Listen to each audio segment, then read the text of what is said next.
एक छोटे से गांव धर्मपुर में मोहन नाम का एक गरीब आदमी अपनी बूढ़ी मां रुक्मणी के साथ रहता था। मोहन के पास कोई जमीन नहीं थी। इस वजह से वो जंगल से लकड़ी काटकर बेचता और उसी से अपना और अपनी मां का गुजारा करता था।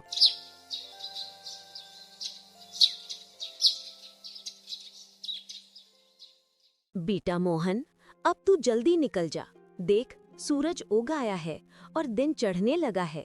अगर तू जंगल जाने में थोड़ी भी देर करेगा तो शाम होने तक मुश्किल से ही इतनी लकड़ियां काट पाएगा कि घर का गुजारा हो सके। जल्दी करो मेरे लाल। हाँ माँ, तुम बिल्कुल चिंता मत करो। मैं अभी अपनी कुल्हाड़ी उठाता हूँ और निकलता हूँ। आज मैं पूरी कोशिश करूँगा कि ज्यादा से ज्यादा लकड़ियाँ लाऊं, ताकि हमारे पास 2 दिन के खर्चे का इंतजाम हो जाए और तुम्हें थोड़ा आराम मिले। मोहन अपनी कुल्हाड़ी उठाता है और झोपड़ी से बाहर निकल पड़ता है। मोहन जंगल की ओर जा रहा था। अचानक रास्ते में उसे गांव का सेठ सरवन मिलता है। अरे मोहन, तू सुबह सुबह इतनी फुर्ती में कहाँ जा रहा है? तेरी चाल देखकर लगता है जैसे कोई बहुत जरूरी काम हो। प्रणाम सेठ जी, मैं तो अपने रोज के काम पर जंगल जा रहा हूँ लकड़ी काटने के लिए। मेरी बूढ़ी माँ के लिए खाने पीने का इंतजाम करना है, इसलिए जल्दी निकलना पड़ता है। बस वही करने निकल पड़ा हूँ। तू भी अजीब आदमी है मोहन। बरसों से यही काम करता आ रहा है। न तेरे पास कोई जमीन है न कोई खेत। बस इसी जंगल की सूखी कटी लकड़ियों पर अपना और अपनी माँ का पेट पालता है। क्या कभी सोचा है कि ये सब कब तक चलेगा? सेठ जी, ये बात तो ठीक है कि मेरी किस्मत में खेती या बड़ी दौलत नहीं लिखी है, लेकिन भगवान ने जो भी थोड़ा बहुत दिया है, मैं उसी में संतुष्ट होकर जी रहा हूँ। अपनी मेहनत से जो कमाता हूँ वही सुकून देता है। बात तो तेरी 100% सही है। अच्छा, अब सुन एक काम की बात। मुझे अपनी गायों के लिए एक बड़ी गौशाला बनवानी है, जिसके लिए मजबूत और टिकाऊ लकड़ियों की अच्छी मात्रा में जरूरत पड़ेगी। क्या तू कल तक वो लकड़ियां मेरे लिए ला सकेगा? क्यों नहीं सेठ जी, ये तो मेरे लिए सौभाग्य की बात होगी। अगर आपको अच्छी गुणवत्ता वाली लकड़ी चाहिए तो मैं जरूर पहुंचा दूंगा। आप बस मुझे ये बता दीजिए कि आपको कुल कितनी मात्रा चाहिए और मुझे कब तक उन्हें आपके गोदाम तक पहुंचाना होगा। बढ़िया, तो फिर कल से ही बिना देर किए लकड़ी मेरे गोदाम में पहुंचाना शुरू कर। मैं तुझे बाजार भाव से अच्छा दाम दूंगा। और सुन, अगर तेरा काम साफ सुथरा और भरोसेमंद रहा तो मैं आगे भी बड़े ठेके सिर्फ तुझसे ही लिया करूंगा। धन्यवाद सेठ जी, मैं आपको भरोसा दिलाता हूँ कि मैं अपनी पूरी मेहनत और लगन लगा दूंगा ताकि आपको कोई शिकायत न हो। मोहन जंगल में पहुंचता है। चारों ओर हरे भरे पेड़, पक्षियों की चहचहाट उसे ऊर्जा दे रही थी।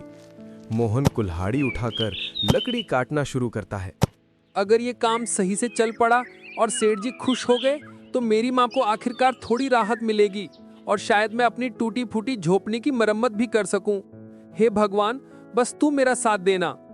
धीरे धीरे शाम होती है। मोहन लकड़ियां बांधकर अपने कंधे पर लाता है, गांव लौटता है।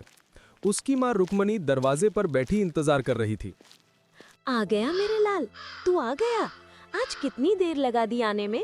जरूर बहुत थक गया होगा। बैठ जा बेटा, थोड़ा पानी पी ले। हाँ माँ, पर आज मन बहुत खुश है। तुम्हें पता है, आज सेठ सरवन ने मुझसे ढेर सारी मजबूत लकड़ी मंगवाई है। अगर मैं उनका काम सही से कर पाया तो हो सकता है कि हमारे आने वाले दिन बदल जाएं और हम गरीबी से बाहर निकल सकें। भगवान तेरा भला करे बेटा, तेरी मेहनत रंग लाएगी। मैं बस यही दुआ करती हूँ कि तेरी मेहनत रंग लाए और हमें सुख मिले। माँ बचे हुए राशन से दोनों के लिए खाना बनाती है। फिर दोनों शांति से खाना खाते हैं। शाम बीतने के बाद रात का समय होता है। आसमान पर अचानक काले बादल छा जाते हैं। तेज हवाएं चलने लगती हैं। देखते ही देखते मूसलाधार बारिश शुरू हो जाती है। गांव की कच्ची पगडंडियां कीचड़ से भर जाती हैं। झोपड़ी के अंदर मोहन की बूढ़ी मां रुक्मणी घात पर लेटी थी और बारिश में चल रही ठंडी हवा से उन्हें तेज बुखार हो गया था। हाय राम, हाय मोहन, मेरा सिर तो आग की तरह जल रहा है बेटा। मुझे बहुत ठंड लग रही है। अरे माँ, ये तुम्हें क्या हो गया? तुम्हारा शरीर तो बुखार से तप रहा है। तुम बिल्कुल चिंता मत करो, मैं अभी तुम्हारे लिए किसी वैद्य से दवा लेकर आता हूँ, चाहे कुछ भी हो जाए।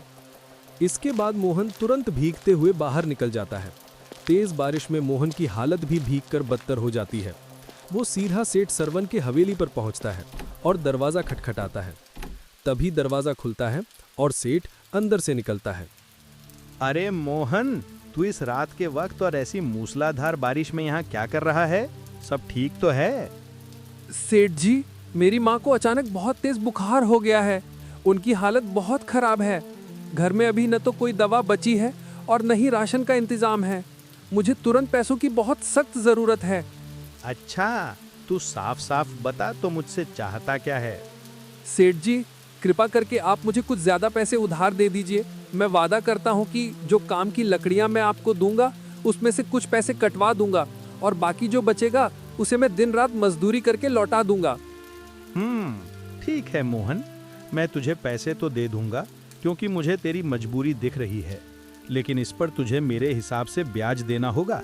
क्या तू ब्याज देने के लिए तैयार है? ब्याज? सेठ जी, मैं एक बहुत गरीब आदमी हूँ। मैं पहले ही मुश्किल से गुजारा कर पाता हूँ। मैं ब्याज के साथ इतना बड़ा कर्ज कैसे लौटा पाऊंगा? तो सुन मोहन, मैं बिना ब्याज के एक फूटी कौड़ी भी किसी को नहीं देता। यदि तू मेरे ब्याज की शर्त को मंजूर करता है और समय पर पैसे लौटाने का वादा करता है तो बता, वरना पैसे भूल जा और कोई और रास्ता देख। ठीक है सेठ जी, मेरी माँ का जीवन ज्यादा जरूरी है। जो भी शर्त आप कहें मैं उसे मानने के लिए तैयार हूँ। ये ले, अभी ये कुछ रुपए रख। और हाँ, याद रखना मोहन, ब्याज सहित पैसे बिल्कुल समय पर चुका देना। अगर तूने जरा भी देर की तो तू जानता ही है कि मेरे आदमी क्या कर सकते हैं। धन्यवाद सेठ जी, मैं दिन रात मेहनत करके ये एक एक पैसा और आपका ब्याज चुका दूंगा। मोहन बारिश में फिर से भीगता हुआ वैद्य हरखू की झोपड़ी की ओर दौड़ता है। वैद्य हरखू एक दिया लेकर दरवाजा खोलते हैं। अरे मोहन बेटा, तो इस तूफानी बारिश में यहाँ क्या कर रहा है? सब कुछ ठीक ठाक तो है? वैद्य जी, मेरी माँ को अचानक बहुत तेज बुखार हो गया है और उनकी तबीयत बिगड़ गई है।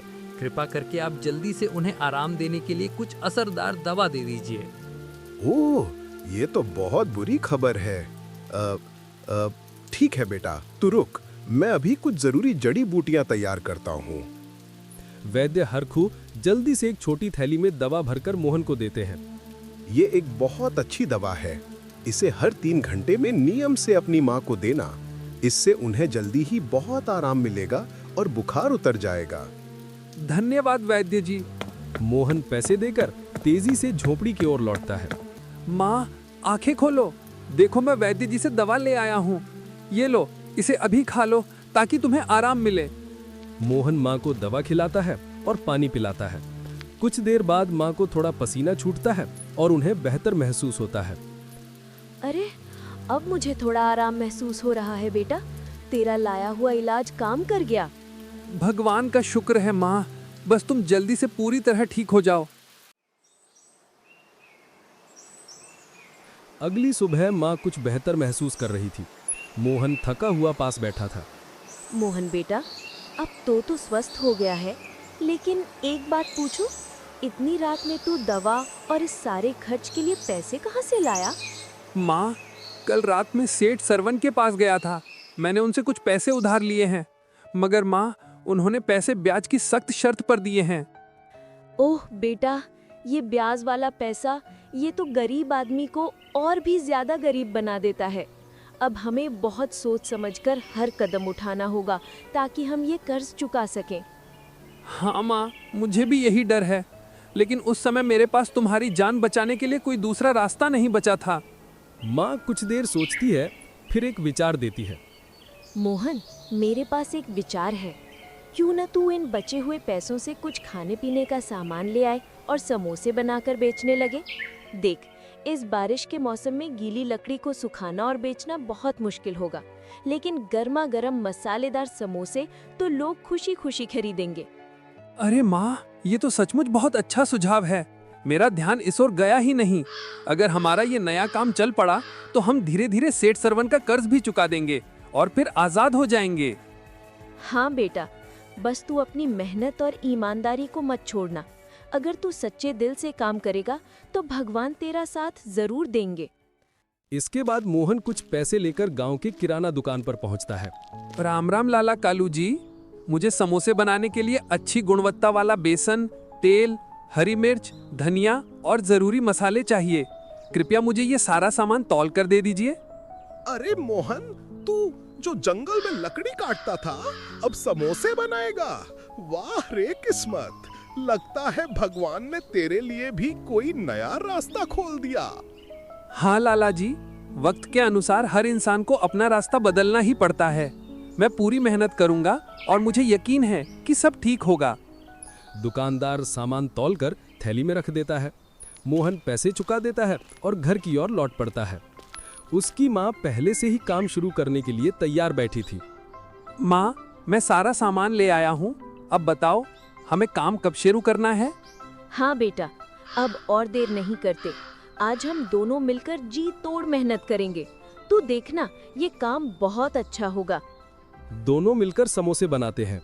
जल्द ही झोपड़ी में गर्मा गर्म समोसों की स्वादिष्ट खुशबू फैल जाती है। वाह मोहन, ये समोसे तो देखने में बहुत अच्छे बन रहे हैं।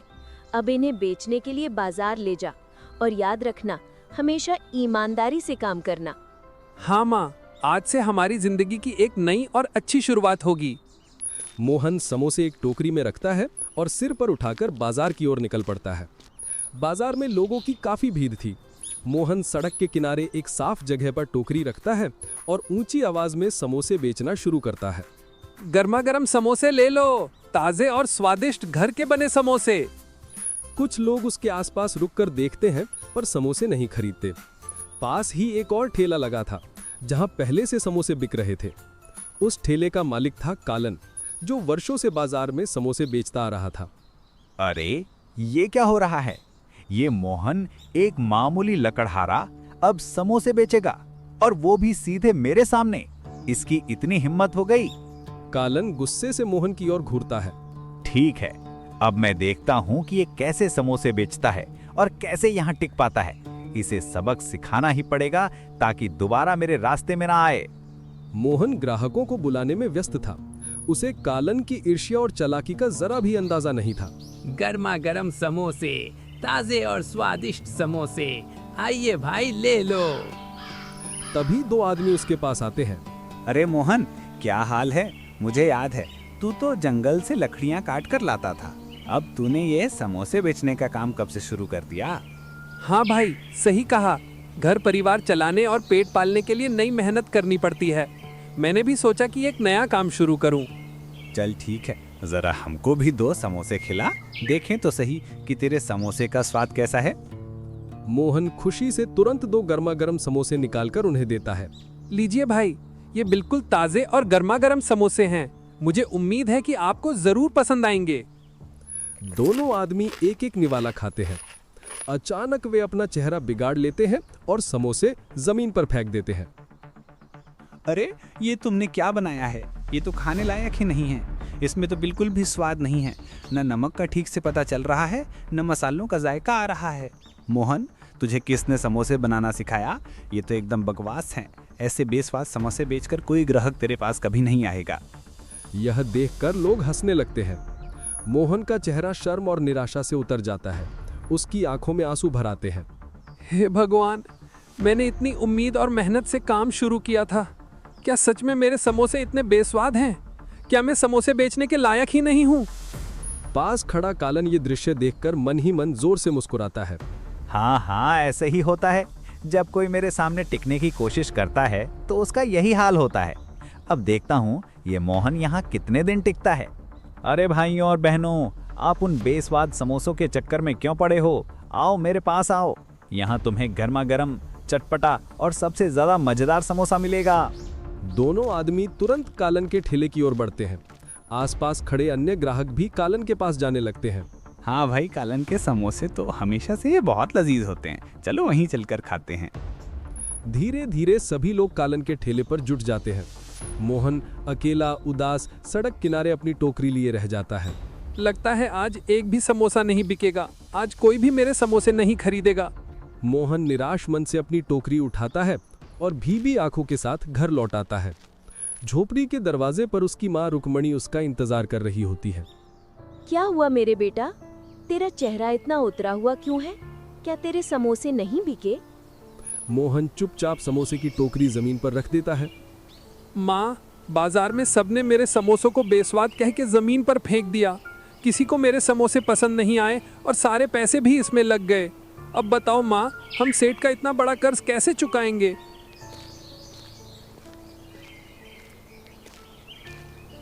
बेटा चिंता मत कर, हर नया काम शुरू में कठिन ही होता है।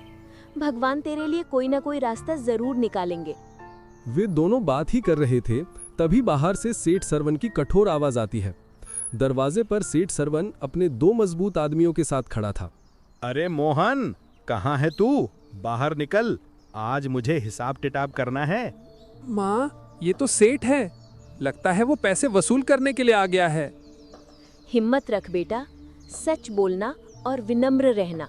भगवान सब देख रहे हैं और वही हमारी मदद करेंगे। मोहन अपनी माँ के साथ बाहर आता है। सेठ सरवन अपनी मूंछों पर ताव देते हुए बड़े अहंकार के साथ खड़ा था। सेठ जी, मुझे पता है कि आप अपने पैसे लेने आए हैं, लेकिन मैं क्षमा चाहता हूँ, अभी मेरे पास आपको देने के लिए कुछ भी नहीं है। मैंने आपसे जो रुपए उधार लिए थे वो सब मैंने समोसे का नया काम शुरू करने में लगा दिए हैं। अभी मेरा काम अच्छा नहीं चल रहा है, इसलिए मैं अभी नहीं चुका पाऊंगा, लेकिन जैसे ही मेरा काम संभल जाएगा मैं आपके सारे पैसे एक एक करके लौटा दूंगा। यह सुन सेठ सरवन बहुत चढ़ाता है और ऊंची धमकाने वाली आवाज में बोलता है, अरे मुझे बेवकूफ बनाने की कोशिश मत कर। तेरे समोसों पर मुझे क्या भरोसा, वे बिके या ना बिके, मैं यहाँ हाथ पर हाथ धरे कब तक बैठा रहूंगा। मैंने तुझे कोई दान या मजाक में पैसे नहीं दिए थे, बल्कि उधार दिए थे। मोहन सिर झुका लेता है। उसकी माँ की आंखों में भी आंसू भर आते हैं। सुन ले मोहन, आज से ये झोपड़ी और ये जमीन मेरी है। जब तेरे पास मेरा पूरा ब्याज सहित कर्ज हो तब आकर इसे छुड़ा लेना। और हाँ, अभी के अभी अपना सारा सामान बाहर निकालो। सेठ के दोनों आदमी आगे बढ़कर झोपड़ी के अंदर घुसते हैं। वे बर्तन, कपड़े और चटाई उठाकर बाहर फेंकना शुरू कर देते हैं। सेठ जी, ऐसा जुल्म मत कीजिए।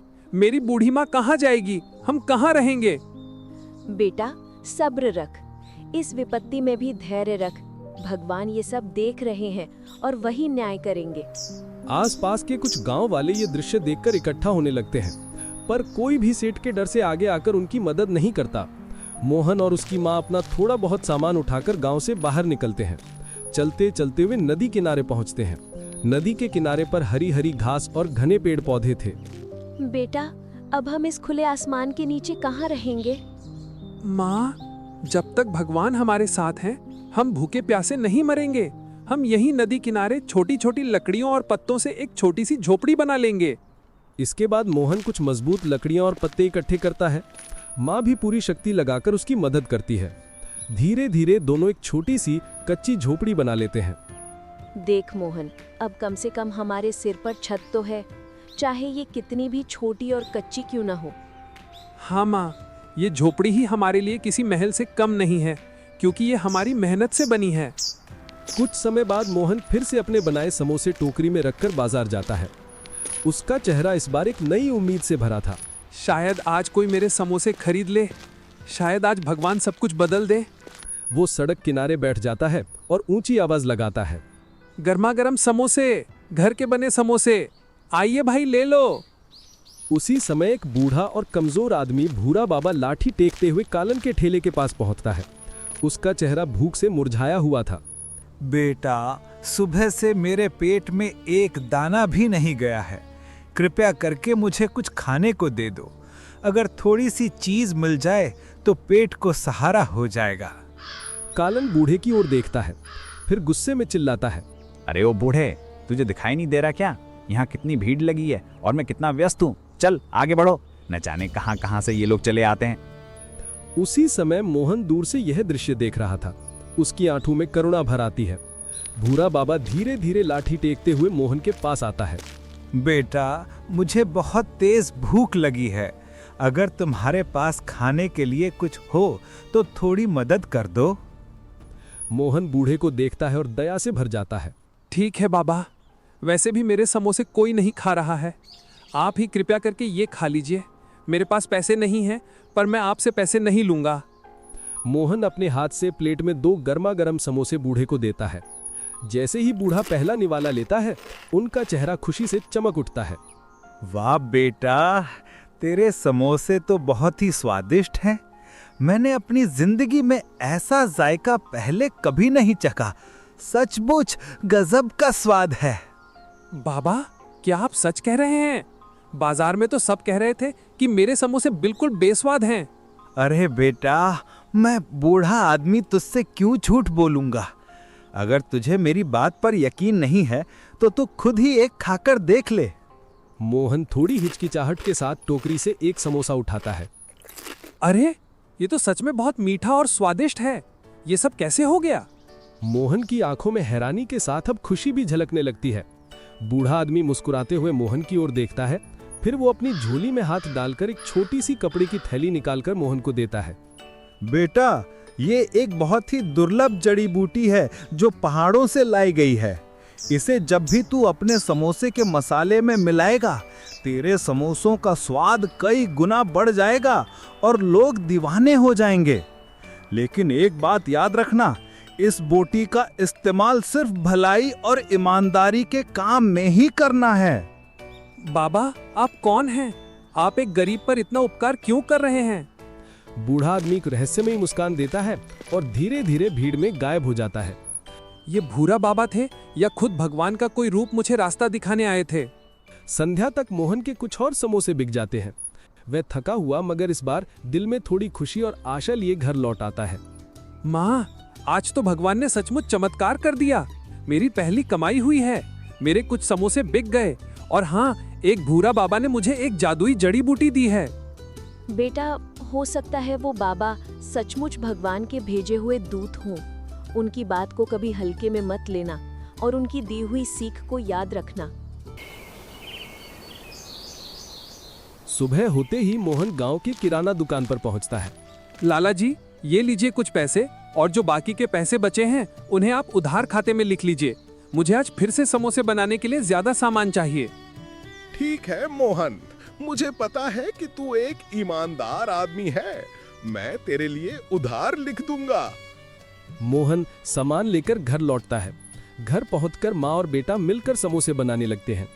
मोहन बाबा की दी हुई जड़ी बूटी उठाता है और सावधानी से मसाले में मिलाता है। जैसे ही जड़ी बूटी मिलती है, रसोई में एक अद्भुत और मनमोहक खुशबू खेल जाती है। माँ, ये कैसी अनोखी सुगंध है। ऐसा लगता है जैसे सचमुच ये जड़ी बूटी जादुई है। बेटा, अब देखना, तेरे समोसे जरूर बिकेंगे और लोग दूर दूर से आएंगे। मोहन ताजे और सुगंधित समोसे टोकरी में भरता है और एक नई बड़ी उम्मीद भरे नजरों से बाजार की ओर चल पड़ता है। बाजार पहुंचते ही समोसे की महक चारों ओर फैलने लगती है और लोग उस खुशबू से आकर्षित होकर उसकी ओर मुड़कर देखने लगते हैं। तभी दो आदमी उस उत्साह से मोहन की ओर बढ़ते हैं। अरे भाई, तुमने आज समोसे में क्या चीज डाली है? खुशबू तो बड़ी लाजवाब आ रही है। हाँ भाई, जल्दी खिलाओ। ये खुशबू सूंघकर तो बिल्कुल रुका ही नहीं जा रहा है।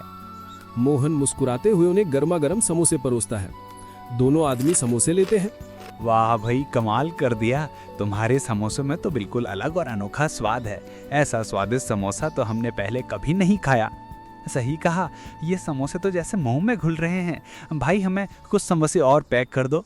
धीरे धीरे बाजार में लोग इकट्ठा होने लगते हैं। कोई उस अद्भुत खुशबू से आकर्षित होकर आता है तो कोई पहले खा चुके लोगों की जोरदार तारीफ सुनकर आता है। जल्द ही मोहन के ठेले पर ग्राहकों की एक लंबी भीड़ लग जाती है। भैया जल्दी करो, 2 प्लेट समोसे इधर ही देना। मोहन पसीने से लथपथ होते हुए भी बहुत प्रसन्नता से सभी को समोसे परोसता जाता है। संध्या तक मोहन के सारे समोसे बिक जाते हैं।